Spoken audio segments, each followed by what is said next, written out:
We need to schedule still next year, like all of us going out. I'd be down to Africa and hunting with you and just document that entire experience. Just thinking, Kevin doesn't get the shakes if he doesn't eat his peanuts.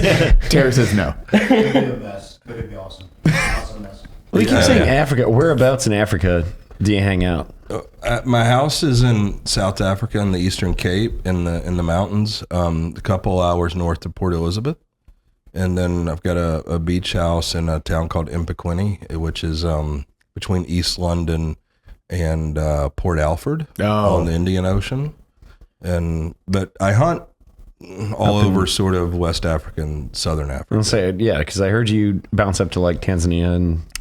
Yeah, so I was just in Cameroon a few months ago on a hunt.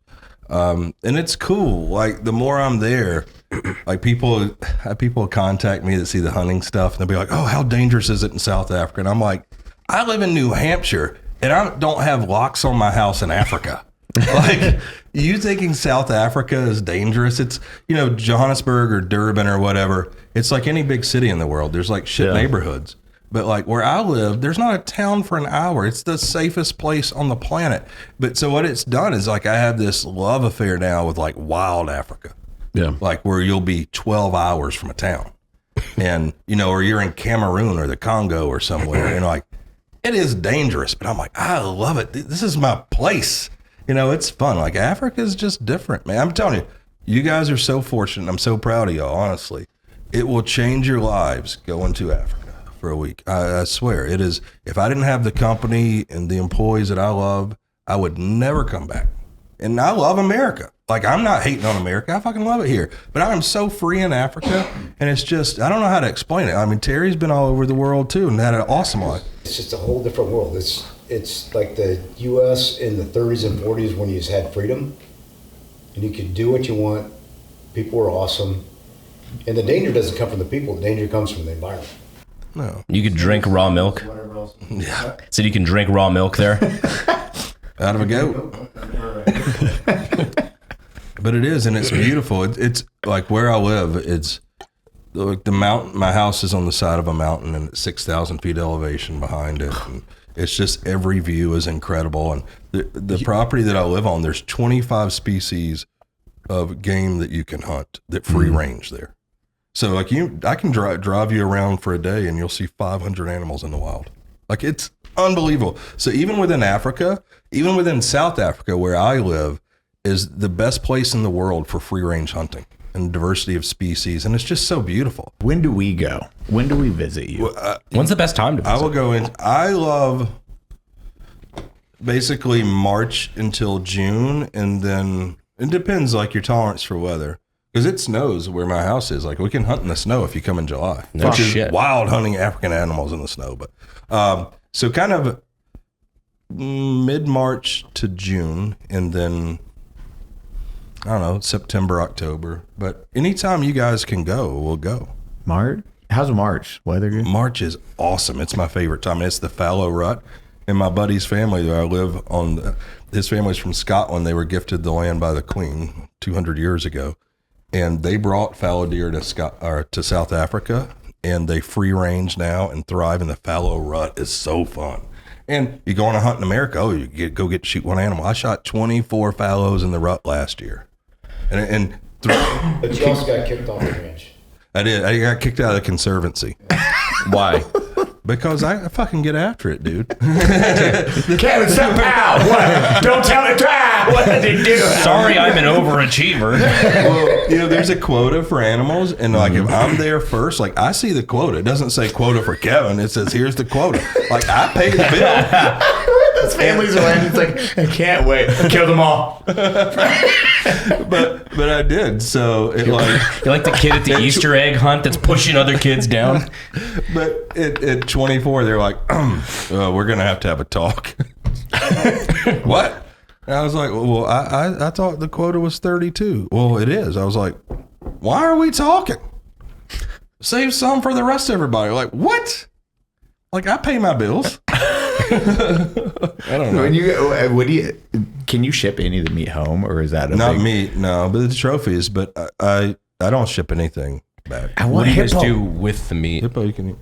Depends. We eat a lot of it. I mean, it's the only source for meat there. But there's 100-person staff on the ranch because we do cattle as well. And so we feed the staff. And then any that's left, like when my guys come over, because we fucking ball and we can shoot. So there's so much excess that you sell. So there's an orphanage in the closest town too, which we provide meat to. But then I thought you were just gonna say you hang your trophies there. Is that brag about it? little poor kids. No, but you can. So you sell it to a butcher, and they sell it to restaurants and stuff. So yeah, like in South Africa, you can eat the wild game in restaurants and get it at the butchery. That's pretty cool. So when we're there, like we might shoot, depending on what we're doing, 100 or 150 animals in a month. Oh shit! And so it's more meat than we need for the staff and for us. So then we'll sell it, and it gets consumed, or we'll just feed all the staff in the valley. It's kind of cool. Whenever we go to Ox Ranch, like sometimes at their like in-house kitchen there, because they'll have animals that die on property or just extra leftover or whatever. They have a menu there, and then sometimes they just have wild game burger, and you just ask the chef like, "What's it today?" And they're like, "Oh, it's zebra," or whatever it is. They always lie to you. Just don't even ask. They always do. No, it was a fucking 3-day-old ostrich we found on the side of the road. Ostrich is good. Hippo's really good. Hippo's really good. You want to shoot Mo Dang? I do, that little fucking hippo. No, I don't. I'm glad Cody's not here. They have dwarf hippos in Cameroon. What's that? They have dwarf hippos in Cameroon. Do they? Everything is so wild. Yeah, the jungle in Cameroon, the forest. So they have little 3-inch long squirrels too. It's crazy. But that's where the pygmies live, the people. And so you hunt with them. And like a little 80-pound pygmy man can carry 200 pounds on his back. How tall are they? Like 4'6", 4 or 5. I don't believe you. It's true. There's videos. How can an 80-pound man carry 200 pounds? I mean, look at ants. They're stronger than you. Connor, they're born and they're working by the age of 2. It's like you can crawl. I think, like, what would you say, like per size, they have to be the strongest people on the planet. Really? It's amazing. Yeah, like on the back of the truck, they'll reach up and grab the rack, just pull themselves up with one hand. Like a monkey or something. They're like so strong. It's incredible. Yeah. There's a video of them ripping a man apart. Oh God, they are like monkeys. I mean, they're just so tough. But so there's dwarf buffalo. There's dwarf elephant. So the forest elephant are half the size of regular elephants. And there's dwarf hippo. Are they way more aggressive? Yeah. And I don't know if it's because they're small. It's just the jungle is like makes you angry. Oh yeah. So, and if you're getting hunted because you're smaller, I'm trying to find it. Like they're also just super fucking skinny. Like I'm thinking of like what a small like 4-foot man would look like carrying 200 pounds. It's on my Instagram. You can see it. No from shit. My last hunt, I did a forest buffalo and a bongo, and so we walk. So the forest is so thick. The paths will be very narrow and just one guy, and you can't even like jump into the bush. It's so thick, and it's a triple canopy like jungle. It's gnarly. Like it'll be 130 degrees, but you never see the sun all day. Mm-hmm. Like once you enter the forest, it's like you can't ever see the sun. That's terrifying. Also, it's so great. Every snake in Cameroon's venomous too. There's like 30 beautiful. Species. They're watching. That's the carrying all the packing out the meat. So when we were 11 kilometers so that's 6 hours in. And when I shot the bongo or the buffalo, I can't really tell which one that is. Excuse me. There's bark that they use for the straps, but they make baskets. They make backpacks there when you shoot it. Mm-hmm. And then the only thing they don't carry out are the stomach contents. So the buffalo weighs 850 pounds. The only thing they left were the stomach contents, and 4 of them carried everything else out. So you start doing the math. There, Eli. And the bongo, so. Dude, oh my God. I'm going to have to show Matt Frazier when they this. get down on the ground, you have to help them get up generally. But then once they're up, they just go, and you can't keep up with them. So. These are like, geez, that last one. Their waist is like this big. Like they're tiny. They're approximately the size of Eli. Yeah. Dude, if we get these guys Eli on, is a giant there. if we get these guys on steroids and CrossFit, we will have champions. I thought when I was there, A trend out pygmy. They just new CrossFit world champs. It's like we found well, you know what I thought when I was over there is if you started like a pygmy UFC league in Cameroon, it would be the best fights in the entire world. 125 featherweights. Yeah, dude, I guarantee there'll be monsters in the ring. Destroy them. Like Weighing in at 75 pounds. Just on their head, bash. 40 kilos. Is it ultra featherweight? That 100-pound maximum. Wild. Yeah, it's cool. So Africa's wild, man. I mean, just this one place in Africa right there, the Congo and Cameroon, there's all these dwarf animals. Like everything is half size. The people, the animals, everything. That is fucking weird. Yeah, it's like, how's that happen? I don't know. And you can shoot hippos there. Yeah.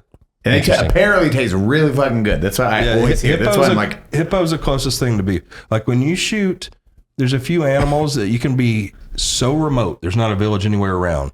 Like you shoot an elephant or you shoot a hippo or certain things, you know, you start gutting that thing, you turn around and there's like 60 people with buckets there. Like, yeah. So yeah, hippo is like the prize meat. It's delicious. Interesting. Yeah, because I mean, like that, you always like innately feel bad thinking that it's like endangered because we never see it. Oh shit! But like, I didn't realize this, but like iguanas in Florida, like Oh, yeah. people shoot those all the time because they're just an invasive pest. But you never see an iguana, so you just assume like, oh, I guess you can't shoot that. But they shoot them fucking all day long. and then hippos are aggressive as. They kill way more than alligators. Like They're territorial. They are. Territorial is It's fucking fast. It's probably the number one thing, that and crocs, that kill natives in Africa. It's number 2 when you count mosquitoes. Oh yeah, definitely. malaria. Hell Yeah, of a, malaria. Yeah, mosquitoes are number 1, and then hippos, and then crocs. and hippos run like 30 miles per hour. Or faster. You seen how fast they fucking swim? Yeah, they're little fucking. Oh, they run. Like they're always touching the bottom. Joe. yeah, they're just top. That's They're what they're bouncing. doing. So if you see like a hippo, like if you get all the fat and everything off of it, it is like shred. And it's like, oh, that's how that thing runs so fast. Just has all this like fat on it, so it can be very buoyant and stuff. But yeah, if you hippo in the water is like it'll chase your boat and fuck you up. But the hippo on land, if you get when it goes out to feed, you get between it and the water. Yeah, hippo hunts are very exciting when that happens because you have to dome it.